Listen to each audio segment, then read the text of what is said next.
சரவண பவ. உருவாய் அருவாய் உளதாய் இளதாய் மறுவாய் மலராய் மணியாய் ஒளியாய் கருவாய் உயிராய் கதியாய் விதியாய் குருவாய் வருவாய் அருள்வாய் குகனே. நண்பர்கள் அனைவருக்கும் வணக்கம். நான் ஆர்கே சுரலட்சுமி பேசுகிறேன். இந்த பதிவு தை மாதம் நடைபெறவிருக்கும் பொதுவான பலன்களை ராசி பலனாக காணவிருக்கிறோம். தை மாதம் என்பது உத்தராயண காலம் ஆரம்பம் அப்படின்னு சொல்லியிருக்கிறோம். ஏன்னா தமிழ் வருடங்களில் 2 காலங்கள் இருக்குது, உத்தராயணம் தட்சிணாயணம்னு. மகரத்திலிருந்து மிதுனம் வரை உள்ள 6 மாதங்கள் உத்தராயண காலம்னும், கடகத்திலிருந்து தனுசு வரைக்கும் உள்ள மாதங்களை தட்சிணாயன காலம் அப்படின்னு சொல்லுவோம். இந்த உத்தராயண காலம் தேவர்களின் பகல் பொழுது. இதில் நிறைய சுபகாரியங்களை செய்யலாம். தை பிறந்தால் வழி பறக்கும். என்ன பண்ணுவாங்க, விவசாயம்லாம் நல்ல விதையெல்லாம் நம்மளுக்கு விதைத்து நம்மளுக்கு இந்த காலகட்டம் நிறைய சூரிய பகவானுக்கு, ஏன்னா உழைப்புக்கு அவர் தானே விவசாயம் செழிக்கிறதுக்கு. விவசாயிகள் செழித்தாதான் நம்மளும் செழிப்பாக வாழ முடியும். அந்த மாதிரி உழவுக்கு வந்தனம் செய்வோம் அப்படின்னு சொல்லுவோம். உழவுக்கும் தொழிலுக்கும் வந்தனை செய்வோம். உழவு சிறக்குது, விவசாயம் சிறந்தால் நாட்டில் எல்லாமே செழிக்கும். இந்த மாதம் தான் நம்மளுக்கு தைப்பூசம், அதே போல் தை அமாவாசை ரொம்ப விசேஷமான நாட்கள். இந்த 2 வழிபாடு எப்படி பண்ணலான்றதையும் பார்க்கலாம்.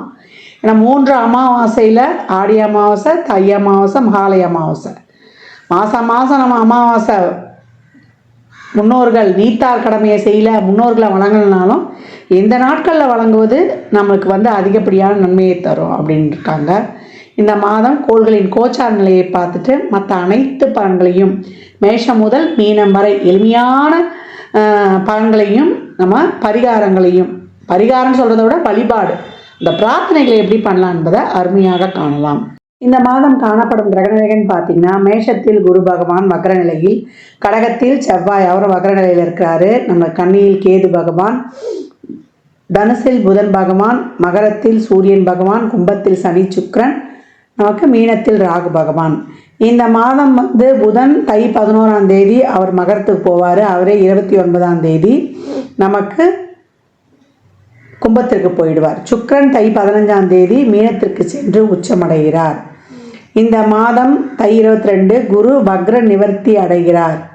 சந்திரன் இந்த மாதம் பார்த்தீங்கன்னா நம்மளுக்கு கடகத்தில் உதயமாகிறாரு. இந்த கோள்களின் கோச்சார நிலையால் 12 ராசிகளுக்கும் நடைபெறவிருக்கும் சாதகமான நம்மளுக்கு பலன்களையும், இல்லை எப்படி ஒரு சில ராசிகள் கவனமாக இருக்கணும் இல்லையா, அவங்களாம் எப்படி கவனமாக இருக்கணும் என்பதையும் பதிவுகளில் தெளிவாக காணலாம். அன்பர்கள் அனைவருக்கும் இனிய தை திருநாள், பொங்கல் பண்டிகை திருநாள் நல்வாழ்த்துக்கள். நம்ம இந்த மாதம் 14, 15, 16 3 தினங்களும் பொங்கல் பண்டிகை கொண்டாடுவோம். 13ஆம் தேதி போகி பண்டிகை. போகி பண்டிகை நம்ம தேவையில்லாத பொருட்களை எரிக்கிறது கிடையாது. நம்மக்கிட்ட இருக்கிற எல்லா விதமான எதிர்மறை எண்ணங்களையும் நம்ம இது பண்ணிடணும். எல்லாருக்கிட்டேயும் அன்பு, அதே போல் நன்றி உணர்வோடு இருக்கும்போது நம்ம நல்ல நன்மைகளை நம்ம சந்திச்சுக்கலாம், எப்பேற்பட்ட ஒரு இக்கட்டான சூழல் இருந்தாலும். பொங்கல் பண்டிகை 14/1/2025 செவ்வாய்க்கிழமை அன்று வருது. அன்றைய தினம் பொங்கல் வைக்க சிறப்பான நேரம் என்னம்மா அப்படின்னு கேட்டிங்கன்னா, காலையில் 8லிருந்து 9 மணிக்கு சுக்கிர ஓரையில் வைத்து வழிபடுவது ரொம்ப சிறப்பு. சூரிய பகவானை அன்று குடும்பத்தோடு வழிபடணும். எப்போ சூரியன்னா நம்மளுடைய கூட்டு குடும்பமாக இருக்கிறதுக்கு சூரியன் ரொம்ப முக்கியம். அப்படி கும்பிடும்போது தான் சூரியனுடைய அருள் முழுமையாக கிடைக்கும் அப்படின்னு சொல்லலாம். அன்றைய தினம் நம்ம குலதெய்வ வழிபாடு, முன்னோர்கள்கிட்ட எல்லாம் நிறைய ஆசீர்வாதம் வாங்கிக்கணும். யாருக்கிட்டையுமே அன்றைக்கி ஏதாவது மன வருத்தம் ஏதாவது இருக்குது செய்யுதுன்னா கூட அதையெல்லாம் தூக்கி போட்டுட்டு நீங்கள் போய் ஒரு சாரி இதெல்லாம் கேட்டு நீங்கள் சேர்ந்து நீங்கள் அவங்களோட அவங்களுடைய பிளெஸ்ஸிங்ஸை வாங்கிக்கோங்க. மாட்டுப்பொங்கல் மறுநாள் வரக்கூடிய 15/1/2025 புதன்கிழமை மாட்டுப்பொங்கல். அன்று காமதேனு வழிபாடு பண்ணுவாங்க. பசுமாட்டுக்கு அலங்கரித்து அவங்களுக்கு பொங்கல் வைத்து வழிபடுவாங்க. அன்றைய தினம் பசுக்களுக்கு நம்ம என்ன தீவனம் ஏதாவது வாங்கி கொடுக்க முடியுதா, தாராளமாக வாங்கி தரலாம். கோசாலைகளுக்கு இயன்ற உதவிகளை செய்யலாம் அப்படின்னு சொல்லியாச்சு. இதெல்லாம் சிறப்பாக ஃபாலோ பண்ணிக்கோங்க. இந்த பண்டிகை நாட்களில் ஏழை எளியவருக்கு வறியவருக்கு நம்மளால் இயன்ற தான தர்மங்களை தாராளமாக செய்யுங்க. அவ்வளவும் நம்ம கர்மாவை வெகு விரைவாக குறைத்திரும் அப்படின்னு சொல்லலாம். ஏன்னா மகரத்திலலாம் சூரியன் வரும்போது அது கர்மாஸ்தானம். நம்ம எவ்வளோக்கு எவ்வளோ நம்ம தான தர்மங்கள்லாம் பண்ணுறோமோ அவ்வளோக்கு அவ்வளோ நம்ம கர்மங்கள் தீர்ந்துடும் அப்படின்னு சொல்லலாம். எப்பயே நான் சொல்லியிருப்பேன், அந்த அன்னதானம்லாம் பண்ணும்பொழுது ஒரு எலுமிச்சங்காய் ஊறுகாவோட ஒரு வாட்டர் பாட்டில் தண்ணியோட மேலே ஒரு சில்லறை பணத்தோடு கொடுங்க, ரொம்ப சிறப்பாக இருக்கும். அதுக்கப்புறம் ஒரு விஷயம், இந்த மாட்டு பொங்கல் வருது இல்லையா, நம்மளுக்கு 15/1/2025 அன்றைய தினம் பெண்களாக இருந்தால் சகோதரருடைய நலனுக்கு நீங்கள் இறைவனோட அந்த பிரார்த்தனை செய்துக்கலாம். சகோதரர் வீட்டுக்கு வரவழைச்சு ஒரு விருந்து கொடுக்கலாம். அதே போல் சகோதரர்களும் இப்போ பெண்களுக்கு, வீட்டில் பிறந்த பெண்களுக்கு பொங்கல் சீர் பரிசாக வாங்குங்க. நீங்கள் எவ்வளோ நீங்கள் ஒரு ரொம்ப ஒரு எளிய நிலையில் இருந்தால் கூட உங்களால் முடிஞ்ச ஒரு 100 ரூபா கொடுங்க. அதெல்லாம் பெண்கள் என்னதான் அவங்க புகுந்த வீட்டில் வசதியாக இருந்தாலும் கூட அந்த தாய் வீட்டு சீதனமாக அவங்களுக்கு கிடைக்கிற ஒரு 10 ரூபா கூட ரொம்ப சந்தோஷமாக இருக்கும். எப்பவும் உடன்பிறப்புகளை நம்ம சந்தோஷமாக வச்சுக்கும் போது, உடன்பிறப்புகள் நம்மளுக்காக இறைவனுடன் அவங்க பிரார்த்தனை செய்து நம்மளுக்கு வழிபடும் பொழுதும் நம்ம நிறைய பலன்களை பெற்றுக்கொள்ளலாம். ஏன்னா மனைவியும் சரி, அதே போல் நம்மளுக்கு தாய் தகப்பனும் சரி, உடன் பிறந்தவங்களும் சரி, இந்த பிறவியில் நம்ம இறைவன் கொடுத்தது, அடுத்த பிறவிலாம் எப்படி நமக்கு தெரியாது. அதனால் எந்த காலத்துலேயுமே உறவுகளை பேணி காப்பது ரொம்ப சிறப்பு. உறவுகளை எந்த அளவுக்கு நம்ம பேணி காக்கிறோமோ அந்த அளவுக்கு நம்மளுக்கு தொழிலும் சிறக்கும், நம்மளுக்கு உடல் ஆரோக்கியமும் ரொம்ப சிறப்பாக இருக்கும். ஏன்னா காலச்சக்கரத்தின் 4ஆம் இடமே அதான். அங்கேருந்து நேராக சந்திரன் 10 தான் பார்ப்பார். என்றைக்குமே நம்மளுக்கு என்ன தான் பணம் சம்பாதிச்சாலும் நம்ம ஒரு வாழ்க்கைக்கு தேவையானது, நான் நிறைய பதிவுகளை இப்போ தான் சொல்லிட்டு வரேன். ஃபஸ்ட்டு ரிலேஷன்ஷிப்பு, அதுக்கப்புறம் அந்த ரிலேஷன்ஷிப் நல்லா இருந்தால் உடல் ஆரோக்கியமும் ரிலேஷன்ஷிப்பும் நல்லா இருந்தால் நம்ம நல்லா ஏர்னிங்ஸ் பண்ண போகிறோம். அதனால் பொருளாதாரத்தை மட்டுமே நோக்கி ஓடாமல் முதல்ல ரிலேஷன்ஷிப்புக்கு முக்கியத்துவம் கொடுங்க. இந்த மாதிரி தான் ஒரு நல்ல நாட்கள்லாம் வரும்போது நம்ம என்ன தான் அவங்க மேலே ஒரு கோபம் தத்தலாம் இருந்தோம்னா அதெல்லாம் மறந்துருங்க. உங்கள் மேலே தப்பே இல்லைனா கூட நீங்கள் போய் அவங்ககிட்ட சாரி கேட்டு ஒன்று சேருங்க. நல்லா இந்த பொங்கல் பண்டிகையை அனைவரும் சிறப்பாக கொண்டாடுவதற்கு என் மனமார்ந்த வாழ்த்துக்களை தெரிவித்துக் கொள்கிறேன். மகர ராசி மகர லக்னத்திற்கான பலன்களை காணவிருக்கிறோம். இந்த தை மாதம் எப்படி சிறப்பான பலன்களை அளிக்கும் அப்படின்னு பார்க்கும்பொழுது ரொம்ப அருமையான மாதம். தை பிறந்தால் வழி பறக்கும் அப்படின்னு நம்ம சொல்கிறோம். அது மகர ராசிக்கு ரொம்ப ஆப்டாக இருக்கும். ஏன்னா 7.5 சனியில் நிறைய கஷ்டப்பட்டோம் அப்படின்றவங்களுக்கெல்லாம் இந்த வருடம் 25 ரொம்பவே நல்லா இருக்கும்னு சொல்லியிருக்கிறோம். அதற்கு முத்தாய்ப்பாக இந்த தை மாதம் உங்களுக்கு ரொம்ப சிறப்பான பலன்களை தரும். மிகப்பெரிய பூம் உங்களுடைய வாழ்க்கையில் ஏற்பட போகிறது. ஏன்னா சுக்கிரன் தான் உங்களுக்கு பூரணமான ஒரு யோகத்தை தரக்கூடிய கிரகம். 5-10 குடையவர், பூர்வ புண்ணியாதிபதி, தொழில் ஸ்தான அதிபதி அப்படின்னு சொல்லலாம். அந்த பூர்வ புண்ணியாதிபதி நீங்க செஞ்ச போன ஜென்மத்துல நிறைய நன்னெல்லாம் செஞ்சிருக்கிறோம் அப்படின்றவங்களுக்குலாம் அந்த 5ஆம் அதிபதி ஒரு சிறப்பான நிலையில இருக்கணும். 5ஆம் இடத்துக்கு அந்த கிரகங்கள் வரணும் அப்படின்னா அந்த 5க்குரியவரே உங்களுடைய கர்மாவின் கர்மாஸ்தானமான 3ஆம் இடத்துல உச்சமாகும் பொழுது எந்த பிரச்சனைகளையும் இப்ப தீர்த்து அதுல இருந்து வெளியே வரப்போகிறீங்க அப்படின்னு சொல்லலாம். தொழில், கெரியர், இல்லை உங்களை அறிமுகப்படுத்திக்கிறது, உங்களுடைய பேர் புகழ் அங்கீகாரம் உலகளாவ பரவுறது, உங்களுடைய தனித்திறமை, புத்தி பலம், அறிவு பலம், சாமர்த்தியம், இதெல்லாம் தனித்திறமை, இதெல்லாம் உலகுக்கு ரொம்ப சிறப்பாக வெளிக்காட்டும் அப்படின்னு சொல்லலாம். இந்த காலகட்டம் இது வரைக்கும் தொழிலில் ஏற்பட்ட பிரச்சனைகள்லாம் அக்கு வேற ஆணி வேற பிரித்து அதில் ரொம்ப சிறப்பாக முன்னேற்றம் காணுவீங்க. பொருளாதார பிரச்சனைகள்லாம் நீங்கள் கடன் அடைச்சிடலாம். அதே போல் நோயிலாக இருந்ததுன்னா அதுலேருந்து வெளியே வரக்கூடிய காலங்கள், நல்ல ஒரு புத்திசாலி இருந்தேன். ஏன்னா புதன் அதுக்கப்புறம் நம்மளுக்கு ராசியிலேயே அமர்ந்துடுறாரு இந்த மாதம். அவ்வளோ அருமையாக இருக்குது. கூடவே சூரியனும் இணைந்தா எப்படி இருக்கும், புத ஆதித்ய யோகம் அப்படின்னு சொல்லிடலாம். பட்ட கஷ்டங்கள் எவ்வளோக்கு அவ்வளோ நீங்கள் எஃபர்ட் போடுறீங்கன்னா அந்த எஃபர்ட்டுக்கு உண்டான பன்மடங்கு பலனை நீங்கள் இந்த காலகட்டம் அடைவீங்க அப்படின்னு சொல்லலாம். உங்களுடைய சொல்வாக்கு செல்வாக்கு பெறுறது, உங்களுடைய தேவைகள் பூர்த்தி ஆவது, உங்களுடைய குடும்ப உறுப்பினர்களுடைய தேவைகளை அறிந்து பூர்த்தி செய்வது, உங்களுடைய சுகஸ்தானத்தை இந்த காலகட்டம் பெருக்கிக் கொள்வது, வெளியூர் செய்திகள், வேலை வாய்ப்பு இதெல்லாம் ரொம்ப அருமையாக அமைவது, பாஸ்போர்ட் விசா இல்லை ஒரு பிஆர், ஒரு நிரந்தர குடியுரிமை, அதே போல் தொழிலில் ஒரு நிரந்தரத்தன்மை, இதெல்லாம் ரொம்ப அருமையாகவே ஏற்படும் அப்படின்னு சொல்லலாம். மகர ராசிக்கு திருமணம் சார்ந்த விஷயங்கள், திருமண விஷயத்தில் இதுக்கு முன்னாடி ஏதாவது பிரச்சனை இருந்தால் அந்த பிரச்சனைகளும் நீங்குவது. ஏன்னா ஆரம்பத்தில் செவ்வாய் சந்திரன் 7ஆம் இடத்துலயே இருப்பாங்க.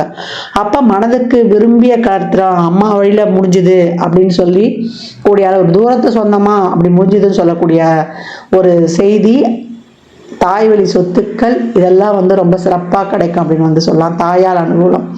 எங்கள் அம்மாவை முன்னிறுத்தி செஞ்சேங்க, பரம்பரன்னு ஒரு அதிர்ஷ்டம் மாதிரி ஆகிப்போச்சு நான் செஞ்சது எல்லாம் அப்படின்னு சொல்லி மகிழக்கூடிய அளவுக்கு ரொம்ப சிறப்பாகவே இருக்கும். ஏன்னா சந்திரன் அவங்களுக்கு 7க்குரியவரும் கூட.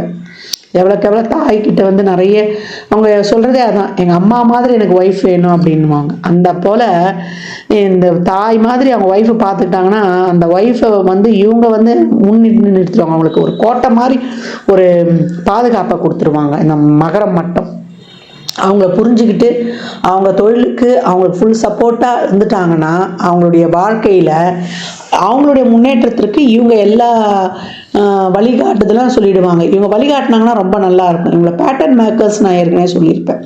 அந்த மாதிரி வாழ்வின் வடிவமைப்பாளர்கள் மகரம் அப்படின்னு வந்து சொல்லலாம். ரொம்ப அருமையான காலகட்டம் எல்லாற்றுக்குமே. மாணவர்களுக்கு சொல்லவே வேண்டாம். ஸ்டேட் ஃபஸ்ட்டு வரக்கூடியவர்கள் நீங்கள் நான் சொல்லியிருக்கிறேன். நல்லா படிப்பு போடுங்க. வெளியூர் படிப்பு இல்லை வெளியில் போய் எம்எஸ் பண்ணணும் நான் அப்ராடில் போய் அப்படின்னாலும், உங்களுக்கு ஒரு ஹாஸ்டலில் தங்கி படிக்கணும்னாலும் விரும்பிய கல்வி நிறுவனங்களில் கிடைக்கிறது.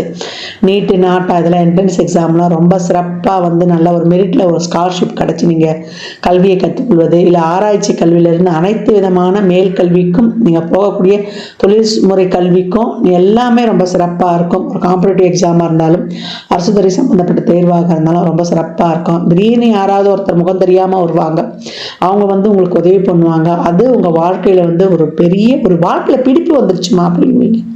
வாழ்க்கையில் பிடிப்பே இல்லாமல் இருந்தது, இப்போ எனக்கு வந்து ரொம்ப ஒரு பிடிப்பு வந்துருச்சு அப்படின்னு சொல்லி மகிழக்கூடிய ஒரு சிறப்பான அமைப்பு மகரத்திற்கு வந்திருக்குது அப்படின்னு வந்து சொல்லலாம். சிறப்பாக செயல்பட்டு உங்கள் வாழ்க்கையில் வளத்தையும் நலத்தையும் வெற்றியையும் உங்களுக்குரியதாக்கி கொள்ளுங்கள். இந்த மாதம் நான் சொன்ன மாதிரி தான் அந்த தை அமாவாசை வழிபாடையும் முன்னோர்கள் வழிபாடு அதுதான் நீத்தார் கடமை. அதாவது தர்ப்பணம் கொடுக்குறவங்க தாராளமாக கொடுங்க நீர்நிலையில் சென்று. இல்லை உங்கள் வீட்லேயே வந்து நம்ம எள்ளும் தர்ப்பணமும் பண்ணுவாங்க, அந்த மாதிரி கொடுக்கலாம். இல்லை படையல் போட்டும் வழிபடலாம் அவங்களுக்கு ஏன்ற மாதிரி. அதே போல் தைப்பூசம் முருகனுடைய வழிபாடு செய்வதும் உங்களுக்கு அபரிமிதமான பலன்களை தரும். இதை என்ன எப்படி செய்யலான்னு நான் பதிவின் இறுதியில் கொடுக்குறேன். அந்த 2 வழிபாடுகளையும் பின்பற்றுங்க. நேரம் கிடைக்கும் பொழுது நீங்கள் வந்து சிவ ஆலயங்கள் சென்று வழிபடுவது மகர ராசிக்கு, அதாவது பைரவர் வழிபாடு அஷ்டமி தோறும் அமாவாசை தோறும் பைரவர் வழிபாடு செய்து கொண்டு வரும்போது உங்களுக்கு மிக சிறப்பான பலன்களை கண்கூடாக காணலாம். எப்பெல்லாம் உங்களுக்கு முடியுதோ மாத பிறப்பு இல்லை உங்கள் ஜென்ம நட்சத்திர நாளில் இல்லை திங்கக்கிழமை தோறும் அன்னதானம் யாருக்காவது ஒருத்தருக்கு, இல்லை சனிக்கிழமையில் அன்னதானம் நீங்கள் கொடுக்கும்பொழுது, அன்னதானம் கொடுக்கும்போது நான் சொல்லியிருப்பேன் எலுமிச்சம் ஊர்காய் அதை வைக்கணும். ஏன்னா எலுமிச்சம்பழம் தான் வெற்றிக்கனி. அதை வந்து வைத்து சாப்பாடு ஃபுல் மீல்ஸாக வாங்கி கொடுக்கலாம், இல்லை சித்திரான்னமாகவும் வாங்கி கொடுக்கலாம். புளிசோறு, அதே போல் நம்ம எலுமிச்சை சாதம், தக்காளி சாதம், பிரிஞ்சி கூட ஒரு சிலர் கொடுப்பாங்க. அது மாதிரி கொடுக்கும்போது ஒரு வாட்டர் பாட்டில் தண்ணி 11 ரூபா 21 ரூபா மேலே சில்லறை பணம் வைத்து கொடுங்க. கம்பளி பெட்ஷீட்டு கூட இதெல்லாம் தாராளமாக என்னென்ன முடியுமோ அவங்களுக்கு செருப்பு எது வேண்டுமானாலும் வாங்கி தரலாம் அப்படின்னு வந்து சொல்லியாச்சு. இயலாதவருக்கு உங்களால் இயன்ற வாழ்வின் அடித்தட்டு மக்களுக்கு நீங்கள் செய்யக்கூடிய ஒவ்வொரு உதவியும், அவங்க வாழ்வாதாரம் முன்னேறதற்கு செய்யக்கூடிய ஒவ்வொரு சின்ன சின்ன உதவிகள் கூட உங்கள் வாழ்க்கையில் மிகப்பெரிய மாற்றங்களை உண்டாக்கும் அப்படின்னு வந்து சொல்லலாம். மகர ராசி லக்னக்கார நண்பர்களுக்கு என் மனமார்ந்த வாழ்த்துக்களை தெரிவித்துக் கொள்கிறேன். உங்களுக்கு வந்து செவ்வாய் மாதம் 6ஆம் இடத்துக்கும் போயிடுவார். ஏன்னா வக்கரம் வந்து நம்ம கடகம் மிதுனத்துக்கு இந்த மாதிரி டிரான்சிட்டில் போகிறாங்க. அதனால் வயதில் மூத்தவங்களாக இருந்தாலும் இல்லை ஒரு வண்டி வாகனங்களில் போகிறோன்றவங்களாம் இப்போ நடக்கும்போது, அதாவது பயணங்களில் கொஞ்சம் கவனமாக இருங்க. வண்டி வாகனங்களில் செல்லும்போது கவனமாக இருங்க. ஒரு சந்தோஷ தினங்கள்லாம் ஹெல்மெட் இல்லாமல் ஆவணங்கள் இல்லாமல்லாம் வெளியில் செல்லாதீங்க.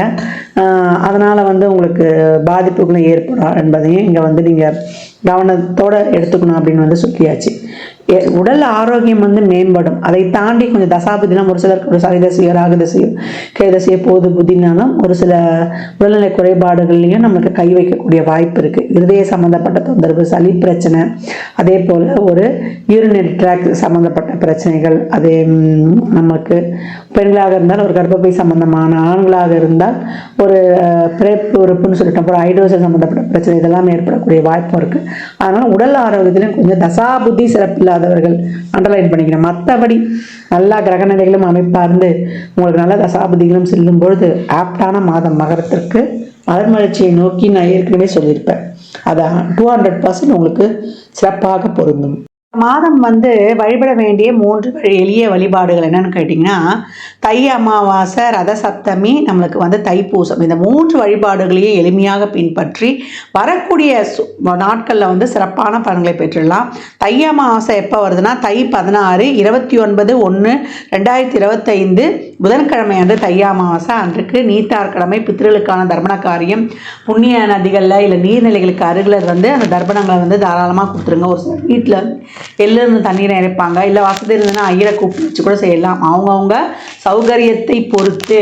அதை தாண்டி நம்ம என்ன பண்ண போகிறோம்னா, படையிலிட்டு வழிபடுவோம். காலையில் நம்மளுக்கு நீத்தார் கடமைக்கான இந்த படையிலிட்ட வழிபாடெல்லாம் செய்து முடித்த பிறகு குடும்பத்தோடு வழிபடுங்க. தந்தை இல்லாதவர்கள் முக்கியமாக செய்யணும், தாய் இல்லாதவர்களும் தாராளமாக செய்யலாம். அதே போல் மாமனார் இல்லாதவங்களாம் பட்னியாக இருந்துலாம் இருக்காதீங்க. நீங்கள் வயிற்றுக்கு சாப்பிட்டுட்டு அதுக்கப்புறம் அவங்க வேலைகளை பாருங்கள். யார் அந்த அமாவாசை விரதம் கடைப்பிடிக்கிறாங்களோ அவங்க மட்டும்தான் சாப்பிடாமல் இருக்கணும். அதற்கப்புறம் அன்று மாலை குலதெய்வ வழிபாடு ரொம்ப சிறப்பு. குலதெய்வ ஆலயத்துக்கு செல்லுங்க. எவ்வளோக்கு எவ்வளோ வெற்றிக்கனியான எலுமிச்சம்பழத்தை உதிரியாக வாங்கி கொடுக்குறீங்களோ அவ்வளோக்கு எவ்வளோ உங்கள் வருமானமும் சமூகத்தில் பேர் புகழ் அங்கீகாரம் உங்களுக்கான ஒரு நிலையான ஒரு தொழில் எல்லாமே கிடைச்சிரும் அப்படின்னு சொல்லலாம். அதை தாண்டி நம்மளுக்கு ரத சப்தமி தை 22/4/2025 என்று வருது. அது சூரியனுக்கே உரிய ஒரு சிறப்பான நாள். அன்றைய தினம் நம்ம நவகிரகத்தில் இருந்த சூரியனை சிகப்பு மலர் கொண்டு அர்ச்சனை செய்வது, சிகப்பு வஸ்திரம் சாத்துவது, கோதுமையிலான பண்டங்களை கொடுப்பது, இதெல்லாம் ரொம்ப சிறப்பாக இருக்கும். அன்றைய தினம் சூரியனுக்கு நீர் வார்த்தல். ஏன்னா நம்ம சூரிய பகவானை அன்று மனதார பிரார்த்தனை செய்யும்போது ஆத்மக்காரகன் ஆன்மக்காரகன் அவரை வழிபடும்போது நம்ம எழுந்து நிற்கணும், தெம்பாக இருக்கணும். உடலில் இருக்கக்கூடிய முழு இயக்கத்துக்கும் அவர் தான் சொந்தக்காரர், எலும்புக்கும் சொந்தக்காரர் அப்படின்னு சொன்னால் ஆள் மனதுக்கும் நம்ம அனைத்து விதத்திலையும் சிறப்பாக இருக்கிறதுக்கும் காலச்சக்கரத்தின் 5ஆம் இடம் பூர்வ புண்ணியஸ்தானம் சிறப்பாக இருக்கணும் அப்படின்னும் போது குடும்பத்தோடு வழிபடுங்க. சூரிய பகவானை எப்பயும் தினந்தோறும் வழிபடும்பொழுது அவர் எங்களுக்கு 8க்குரியவர், 6க்குரியவர், 12க்குரியவர் அதையெல்லாம் பார்க்காதீங்க. தாராளமாக வழிபடுங்க அன்றைய ரத சப்தமி நாளில் அப்படின்னு சொல்லியாச்சு. அதற்கப்புறம் நம்மளுக்கு தை 29/11/2025 செவ்வாய்க்கிழமை அன்னைக்கு நம்மளுக்கு தைப்பூசம் வருது. அன்றைய தினம் முருகனுடைய வழிபாடு ரொம்ப சிறப்பாக செய்யணும். முருகனை வழிபட நம்மளுக்கு சிறப்பான தொழில் முன்னேற்றத்திலிருந்து நம்ம வாழ்க்கையில் எல்லா விதமான தொழில், திருமணம், வேலைவாய்ப்பு, ஒரு வண்டி வாகன யோக வசதி அனைத்தையும் பெற்றுக்கொள்ளலாம். இந்த தைப்பூசம் காலச்சக்கரத்தின் 4ஆம் இடத்துக்கு அந்த நட்சத்திரம். அப்போ எப்படி நம்ம சிறப்பாக நம்ம வாழ்நாளில் வாழணும், நம்மளுடைய மனம் நம்ம சந்தோஷமாக இருக்கிறோமா, வண்டி வாகனம் சொத்து சுகம் எதுவாக இருந்தாலும் நம்ம மனதளவில் சந்தோஷமாக இருக்கிறோமான்ற இடத்தையும் குறிக்கக்கூடியது தான். அன்றைய தினம் முருகனை வழிபடுவது, ஆலயங்களுக்கு அபிஷேகத்திற்கு வாங்கி கொடுப்பது, பன்னீர், அதே போல் சந்தனம், விபூதி இதெல்லாம் வாங்கி கொடுங்க. நம்மளுக்கு பன்னீர்லாம் வாங்கி கொடுக்கும்போது, பன்னீர் இளநீர்லாம் வாங்கி கொடுக்கும்போது நம்ம கோபம், நம்மளுடைய இதெல்லாம் அந்த ஆங்காரம்லாம் கொஞ்சம் குறைஞ்சிரும். நமக்கு அப்படியே ஒரு சாந்தமாகிடுவோம் நம்ம. அதே போல் பன்னீர் ரோஜா மாலை வாங்கி போடும்போது சுக்கரன் சிறப்பாக ஆக்டிவேட் ஆகி திருமண தடையை நீக்கி கொடுப்பார்.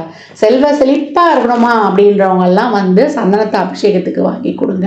ரொம்ப முடியலம்மா உடம்பு நீண்ட நாளாக ஒரு பிணியில் கஷ்டப்படுறேன் அப்படின்னா, நோயினா 2 நாளில் போகிறது, பிணினா நீண்ட நாளாக ஒரு தொந்தரவு, ஒரு உடல் உபாதையால் கஷ்டப்படுறது, அவங்களாம் விபூதி அபிஷேகத்துக்கு வாங்கி கொடுத்து அந்த விபூதியை உடம்பு ஃபுல்லாக தடவிட்டு வரும்போது, இல்லை அதை ஒரு சிட்டிகை போட்டு நம்ம தண்ணியில் குடிக்கும்போது நம்மளுக்கு ரொம்ப உடல் ஆரோக்கியமாக ரொம்ப சிறப்பாக ஆகும். அதனால் இந்த எளிமையான வழிபாடுகளை பின்பற்றி உங்கள் வாழ்வை வளமாக்கி கொள்ளுங்கள். மற்றும் ஒரு சிறப்பான பதிவில் சந்திக்கும் வரை தங்களிடமிருந்து விடைபெற்றுக் கொள்வது ஆதித்ய சுரலட்சுமி. மிக்க நன்றிகள். வாழ்க வளமுடன். நற்பவி நற்செழி இறையருளால் அனைத்தும் நிறைவாகட்டும். ஜாதகம் பார்க்க விரும்பும் அன்பர்கள் இந்த எண்ணிற்கு ஒரு மெசேஜ் செய்யுங்க. தங்களுக்கான விவரங்கள் அளிக்கப்படும். அப்பாயின்மெண்ட் பெற்றுக்கொள்ளலாம். ஜாதகம் சிறந்த முறையில் கணித்து பார்த்து தரப்படும். வாஸ்து பார்த்து தரப்படும். வாஸ்துப்படி வீடு கட்ட பிளான்கள் போட்டு தரப்படும். சுபமுகூர்த்த நாட்கள் குறித்து தரப்படும். அவரவர் சேவைக்குண்டான கட்டணத்தை செலுத்தி சிறப்பான சேவைகளை பெற்று வாழ்வை வளமாக்கிக் கொள்ளலாம்.